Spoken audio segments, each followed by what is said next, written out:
तो आप सभी का बहुत बहुत स्वागत है हमारे इस YouTube चैनल पर, जहाँ पर आज फिर से हमें एक टॉपिक जिसका नाम है हाइट एंड डिस्टेंस पढ़ना है। इसके 2 लेक्चर में आप लोगों को पढ़ा चुका हूँ। 2 वीडियो के माध्यम से मैंने आप लोगों को काफ़ी सारी चीज़ें सिखाने का प्रयास किया है और आज इसका ये लास्ट मेरा जो है लेक्चर होने वाला है।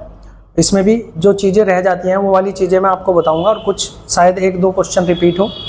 ठीक है, तो अगर आप लोगों ने वो वीडियोस नहीं देखी तो पहले वाली वीडियो आप जरूर देख लें, फिर दूसरी में मैंने कुछ क्वेश्चन कराए वो देख लेना और आज ये देख लेना। इसके बाद अगर आपका कोई क्वेश्चन छूटता है तो फिर आप बोल सकते हैं, ठीक है, क्योंकि इसके बाद तो आपका कोई क्वेश्चन छूटने का कोई मतलब ही नहीं है। जिस तरह के क्वेश्चन आते हैं सारा कॉन्सेप्ट मैंने पहली 2 वीडियो में सिखा दिया और आज इसके कुछ क्वेश्चन और रजिस्टर करते हैं, ठीक है, ताकि आप लोगों की अच्छी तैयारी की जा सके। देखो पहला क्वेश्चन मैंने कौन सा लिया है, 24 मीटर और 36 मीटर की ऊंचाई वाले 2 खंभों के शिखर एक तार से जोड़े गए हैं। तार समतल के साथ 60 डिग्री कोण बनाता है, तो तार की लंबाई बतानी है।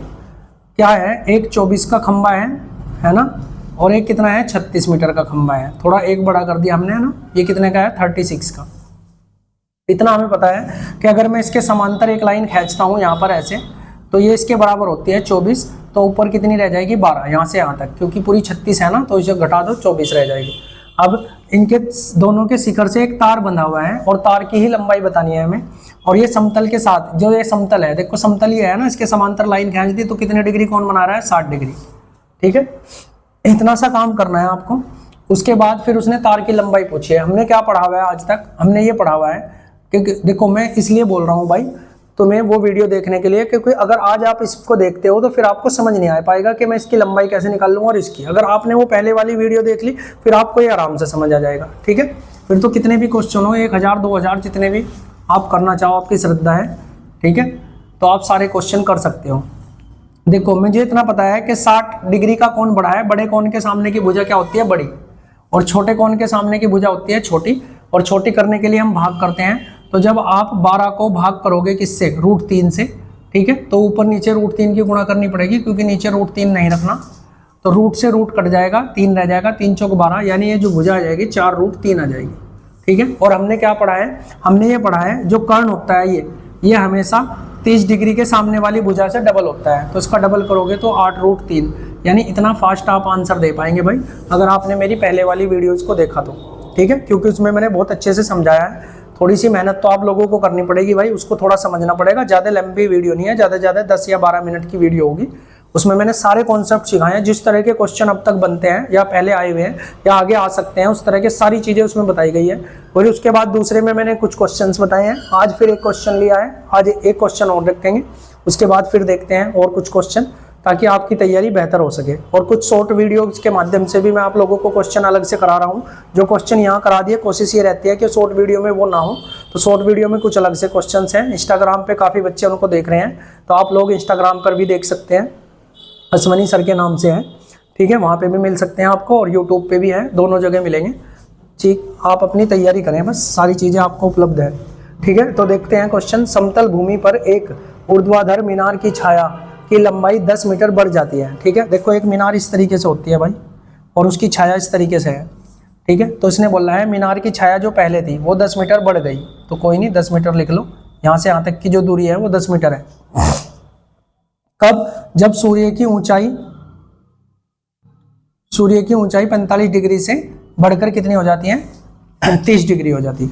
यानी पहले कोण कितने डिग्री पे बन रहा था, 45 डिग्री पे, तो अब यानी ऊंचाई इस तरीके से होगी कि कोण कितने बनने लगा 30 डिग्री का। ठीक है, इस तरीके से दिया हुआ है।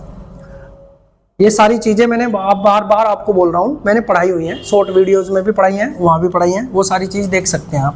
ठीक है, तो देखो इसको क्या करते हैं हम, जब भी हमें यहाँ क्या दिया हुआ हो 30 और 45 दिया हो, यानी ये 30 दिया हो, ये 45, यानी 45 से कोण कितना हुआ हो 60, तो जब भी 45 से 60 होगा, और हमारे से क्या पूछा है मीनार की ऊंचाई है, तो हाइट हमेशा कैसे निकलेगी, 45 से 60 होने पे आप इसको हाफ करोगे, जो ये दूरी दे के रखा है इसको क्या करोगे हाफ, और उसमें गुना कर दोगे किसकी, √3 + 1 की।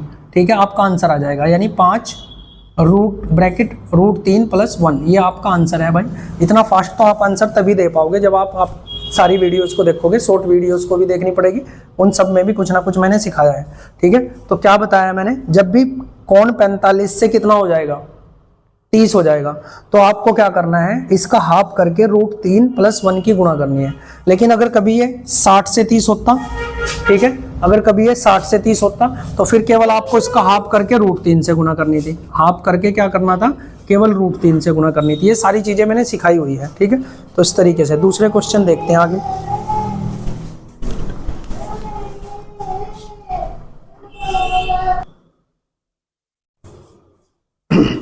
तो एक और बेहतरीन सा क्वेश्चन यहाँ पे हम देखेंगे। क्या दिया हुआ है, एक अपूर्ण मीनार के आधार से 120 मीटर दूर स्थित किसी बिंदु पर कोई मीनार है इस तरीके से, और अभी ये पूरी नहीं हुई, अपूर्ण मीनार है। इससे 120 मीटर की दूरी पर कोई बिंदु है, उसका उन्नयन कोण जो बन रहा है वो कितना बन रहा है, 30 डिग्री बनता है। तो यहाँ कोण कितना बन रहा है, 30 डिग्री, ठीक है। मीनार को कितना ऊंचा और बनाया जाए, यानी ये पूछ लिया हमारे से, यहाँ से लेके यहाँ तक सपोज करो इतना बनाना है, ठीक है। तो ये निकालना है हमें, कितना ऊंचा और बनाया जाए कि उसी बिंदु से मीनार के शिखर का उन्नयन कोण 60 हो जाए, कि इसी बिंदु से कितना हो जाए, अब 60 डिग्री हो जाए, ठीक है। तो देखते हैं किस तरीके से निकालना है। हमने इतना पढ़ा हुआ है, इस वाले कोण में देखो, इस वाले में है ना, छोटे वाले में जो पहले था अपूर्ण, ये 30 डिग्री कोण है, तो ये कितना होगा, 60 डिग्री, ठीक है। 60 डिग्री के सामने की भुजा क्या होती है, बड़ी, और 30 डिग्री के सामने की भुजा क्या होती है, छोटी। तो छोटी करने के लिए इसे √3 से क्या करेंगे, भाग। तो जब √3 से भाग करोगे तो ये 40 √3 आएगा, डायरेक्ट मैंने कर दिया। अगर आप करना चाहो तो 120 को √3 से भाग करो, लेकिन रूट नीचे नहीं रखा जाएगा, तो √3 से ऊपर नीचे गुणा करोगे तो रूट के रूट में 3 आ जाएगा, 3 से 4 बार जाएगा, तो 40 √3 मैंने डायरेक्ट लिख दिया था, ठीक है। इस तरीके से हो जाएगा। अब क्या करना है, अब देखो, अब ये बड़े वाले त्रिभुज में आ जाओ। बड़े वाले में भी ये भुजा कितनी है, 120 ही है, लेकिन बड़े वाले में ये कोण 60 है, तो बड़े वाले का ये कोण कितना होगा, 30।